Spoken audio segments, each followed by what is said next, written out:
സാബുവിന് മാനസിക പ്രശ്നം ഉണ്ടായിരുന്നു എന്ന് പരിശോധിക്കണം. ജീവനൊടുക്കിയ നിക്ഷേപകനെ അധിക്ഷേപിച്ച എം മണി. ഇടുക്കിയിൽ സഹകരണ സൊസൈറ്റിക്ക് മുന്നിൽ ജീവനൊടുക്കിയ നിക്ഷേപകൻ സാബു തോമസിനെതിരെ വിവാദ പ്രസ്താവനയുമായി മണി MLA. സാബുവിന് എന്തെങ്കിലും മാനസിക പ്രശ്നം ഉണ്ടായിരുന്നോ എന്ന്, ചികിത്സ ചെയ്തിരുന്നോ എന്നൊക്കെയുള്ള കാര്യങ്ങൾ പരിശോധിക്കേണ്ടതാണെന്നും അതിന്റെ പാപഭാരം CPMന്റെ തലയിൽ കെട്ടിവെക്കാൻ ആരും ശ്രമിക്കേണ്ടെന്നും മണി പറഞ്ഞു. കട്ടപ്പന റൂറൽ ഡെവലപ്മെന്റ് കോഓപ്പറേറ്റീവ് സൊസൈറ്റിക്ക് മുന്നിലെ ആത്മഹത്യയുമായി ബന്ധപ്പെട്ട് LDFന്റെ നയവിശദീകരണ യോഗം ഉദ്ഘാടനം ചെയ്യവെയാണ് പരാമർശം. സാബുവിന് എന്തെങ്കിലും പ്രത്യേക മാനസികാവസ്ഥ ഉണ്ടോ എന്ന് തങ്ങൾക്കറിയില്ല. സാമ്പത്തിക ഭദ്രതയുള്ള അദ്ദേഹത്തിന് ആത്മഹത്യ ചെയ്യേണ്ട കാര്യമില്ല. എന്തുകൊണ്ട് ആത്മഹത്യ ചെയ്തു എന്ന കാര്യം പരിശോധിക്കണം. വഴിയെ പോയ വയ്യാവേലി തങ്ങളുടെ തലയിൽ കെട്ടിവെക്കാൻ ഒരുത്തരും ശ്രമിക്കേണ്ട.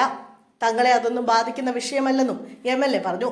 കട്ടപ്പന മുളപ്പാശ്ശേരിയിൽ സാബുവാണ് റൂറൽ ഡെവലപ്മെന്റ് കോഓപ്പറേറ്റീവ് സൊസൈറ്റിക്ക് മുന്നിൽ ജീവനൊടുക്കിയത്. സാബുവിന്റെ ആത്മഹത്യക്കുറിപ്പും കണ്ടെത്തിയിരുന്നു. ഭാര്യയുടെ ചികിത്സയ്ക്കായാണ് ബാങ്കിൽ നിന്നും നിക്ഷേപക തുക ആവശ്യപ്പെട്ടത്. എന്നാൽ ബാങ്ക് ജീവനക്കാർ പണം നൽകാൻ തയ്യാറായില്ലെന്നും തന്നെ പിടിച്ചു തള്ളുകയും അസഭ്യം പറയുകയും ചെയ്തുവെന്നും ആരോപിക്കുന്ന ആത്മഹത്യക്കുറിപ്പ് കണ്ടെത്തിയിരുന്നു. തന്റെ സമ്പാദ്യം മുഴുവനും ബാങ്കിൽ നിക്ഷേപിച്ചിരുന്നു. തന്റെ മരണത്തിന് ഉത്തരവാദി ബാങ്കാണെന്നും കത്തിൽ ആരോപിച്ചിരുന്നു. അതിനിടെ സാബുവിനെ CPM നേതാവ് ഭീഷണിപ്പെടുത്തുന്ന ഭീഷണി സന്ദേശവും പുറത്തു വന്നിരുന്നു.